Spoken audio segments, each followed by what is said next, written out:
आकाशवाणी भोपाल से प्रस्तुत हैं प्रादेशिक समाचार।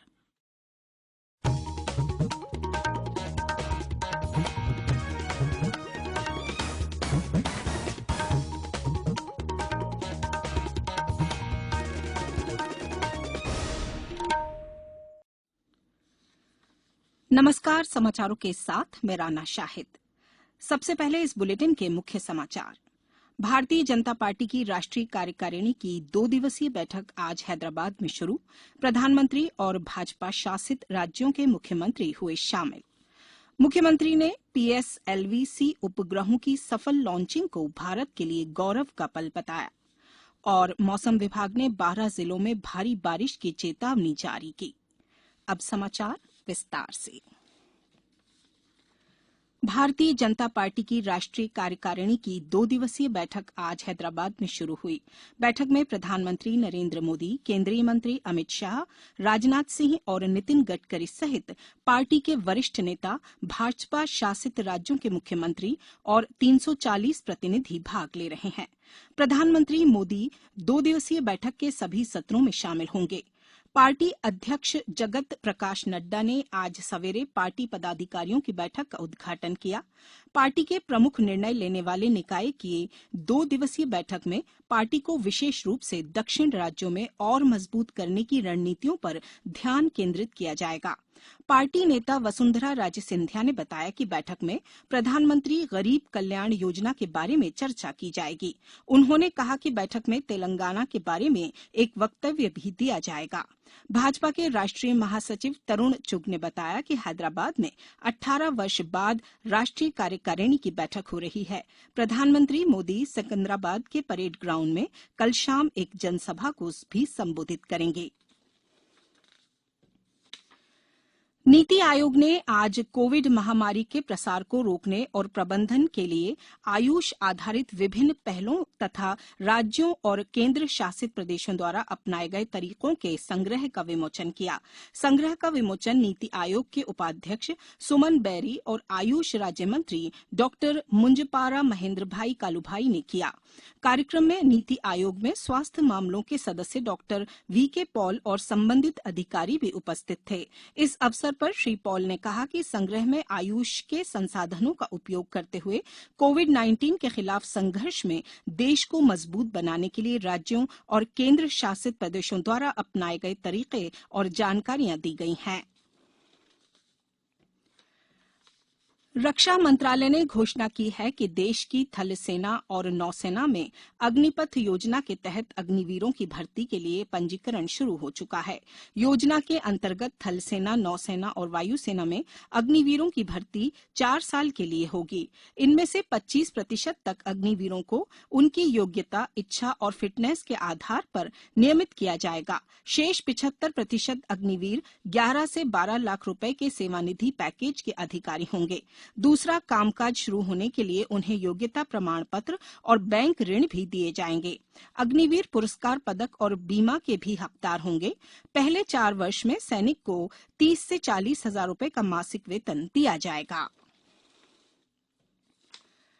मुख्यमंत्री शिवराज सिंह चौहान ने पीएसएलवी-C 53 DSEO सहित 2 अन्य उपग्रहों की सफल लॉन्चिंग कर एक नया रिकॉर्ड स्थापित करने के लिए इसरो के सभी वैज्ञानिकों को बधाई और शुभकामनाएं दी हैं। मुख्यमंत्री ने कहा कि यह भारत के लिए गौरव का पल है। उल्लेखनीय है कि यह सैटेलाइट दिन और रात में किसी भी मौसम में तस्वीर लेने में सक्षम है। संसद का मानसून सत्र इस महीने की 18 तारीख से शुरू होकर 12 अगस्त तक चलेगा। लोकसभा सचिवालय ने बताया कि इस सत्र में कुल 18 बैठकें होंगी। राष्ट्रपति चुनाव 18 जुलाई को और उपराष्ट्रपति पद का चुनाव 6 अगस्त को कराया जाएगा। दोनों की मतगणना संसद भवन परिसर में की जाएगी। नवनिर्वाचित राष्ट्रपति को 25 जुलाई को संसद भवन के केंद्रीय कक्ष में शपथ दिलाई जाएगी। उपराष्ट्रपति 11 अगस्त को शपथ लेंगे। अब समाचारों में वक्त है एक ब्रेक का। ये समाचार आप आकाशवाणी भोपाल से सुन रहे हैं। हमारे समाचारों को अब आप कभी भी और कहीं भी अपनी सुविधा के अनुसार सुन सकते हैं। ये समाचार बुलेटिन यूट्यूब, ट्विटर और फेसबुक पर AIR न्यूज भोपाल पेज पर सुने जा सकते हैं। इसके अलावा आप हमारी वेबसाइट newsonair.com पर या AIR न्यूज ऐप पर भी समाचार सुन सकते हैं। ब्रेक के बाद समाचारों में एक बार फिर आपका स्वागत है। प्रदेश में सिंगल यूज प्लास्टिक यानी एक बार उपयोग में आने वाले प्लास्टिक पर प्रतिबंध कल से लागू हो गया है। केंद्र सरकार ने पूरे देश में 1 जुलाई से 19 उत्पादों पर पाबंदी लगा दी है। इसमें प्लास्टिक स्टिक वाले एयरबड्स, गुब्बारों के लिए प्लास्टिक स्टिक, प्लास्टिक के झंडे, प्लास्टिक प्लेट, सिगरेट के पैकेट, कांटे, चम्मच, चाकू, स्ट्रॉ आदि सहित 100 माइक्रोन से कम के प्लास्टिक व PVC बैनर आदि शामिल हैं। पाबंदी पर निगरानी के लिए राष्ट्रीय और राज्य स्तर पर नियंत्रण कक्ष बनाए जा रहे हैं। इस संबंध में प्रशासन द्वारा जगह जगह कार्रवाई की जा रही है। शहडोल जिले से हमारे संवाददाता ने बताया है कि जिले के बुढ़ार में प्रदूषण नियंत्रण बोर्ड के अधिकारियों ने कई दुकानों पर छापामार कार्रवाई की और कई किलो अमानक प्लास्टिक थैली जब्त कर जुर्माना लगाया है। खरगोन जिले में भी नगरपालिका अधिकारियों द्वारा करीब 5 लाख रुपए से अधिक की पॉलीथीन और अमानक प्लास्टिक जब्त की है। प्रदेश में अधिकतर जिलों में बारिश का दौर शुरू हो गया है। मौसम विभाग के अनुसार जुलाई के पहले सप्ताह में कहीं कहीं तेज तो कहीं हल्की बारिश होगी। बंगाल की खाड़ी में कम दबाव का क्षेत्र बनने से प्रदेश में एक बार फिर तेज बारिश होने की संभावना जताई जा रही है। विभाग ने 12 जिलों में भारी बारिश का अलर्ट जारी किया है। वहीं भोपाल, नर्मदापुरम, चंबल, शहडोल, रीवा संभागों और डिंडौरी, जबलपुर, बालाघाट, नरसिंहपुर, देवास सहित कई जिलों में गरज चमक के साथ बिजली गिरने की भी चेतावनी जारी की गई है। वहीं पिछले 24 घंटों के दौरान राज्य के अधिकतर जिलों में बारिश हुई। भोपाल में 3 इंच से अधिक बारिश रिकॉर्ड की गई। तेज हवाओं से कई जगह पेड़ गिर गए, सड़कों पर जलभराव की स्थिति बनी। National forensic science university Bhopal में इसी शैक्षणिक सत्र से 4 कोर्स शुरू होंगे।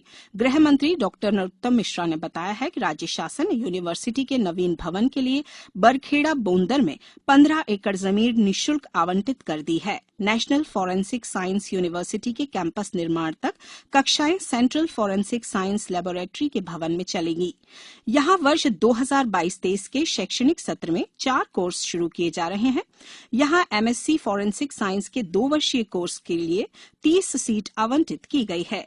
Post graduate diploma in fingerprint science, post graduate diploma in forensic document examination और post graduate diploma in DNA forensic के 1-1 वर्षीय पाठ्यक्रम के लिए 20-20 सीटें आवंटित की गई हैं।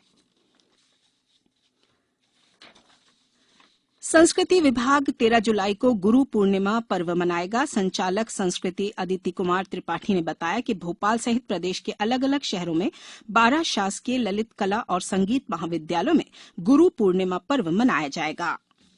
अब कुछ समाचार संक्षेप में।